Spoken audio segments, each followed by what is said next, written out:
Hi friends, మహారాష్ట్రలో ఒక వ్యక్తి నెలకి ఎంత సంపాదిస్తాడో తెలుసా? 5 లక్షల రూపాయలు.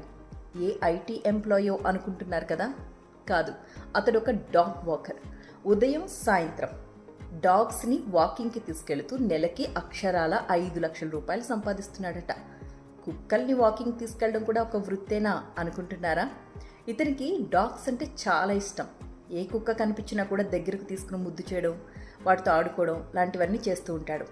అయితే ఇది గమనించిన కొంతమంది కుక్కల యజమానులు ఇతనికి ఒక ఐడియా ఇచ్చారు. మా డాగ్ని పొద్దున్న సాయంత్రం వాకింగ్కి తీసుకెళ్ళరాదు, ఎంతో కొంత పే చేస్తాం అని చెప్పి. మొదట ఏదో హాబీగా ట్రై చేశాడు, కానీ తరువాత దాన్నే ఒక వృత్తిగా మలుచుకున్నాడు. సో ఇప్పుడు నెలకి కొన్ని పదుల సంఖ్యలో కుక్కల్ని వాకింగ్కి తీసుకెళ్తూ 5 లక్షల రూపాయలు సంపాదిస్తున్నాడు.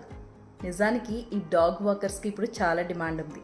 ఈ బిజీ లైఫ్లో సొంత పిల్లల్ని చూసుకోవడానికి టైం ఉండట్లే, ఇంకా కుక్క పిల్లల్ని వాకింగ్కి ఏం తీసుకెళ్తారు చెప్పండి.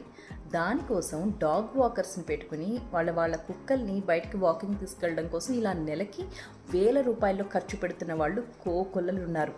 వీటి కోసం కొన్ని సంస్థలు కూడా ఉన్నాయండోయ్. ఈ సంస్థలు కూడా ఈ డాగ్స్ వాకర్స్ని సప్లై చేస్తూ ఉంటాయి. వాళ్ళకి ఒక్కొక్క కుక్కకి 6,000 చొప్పున పే చేస్తూ ఉంటారట.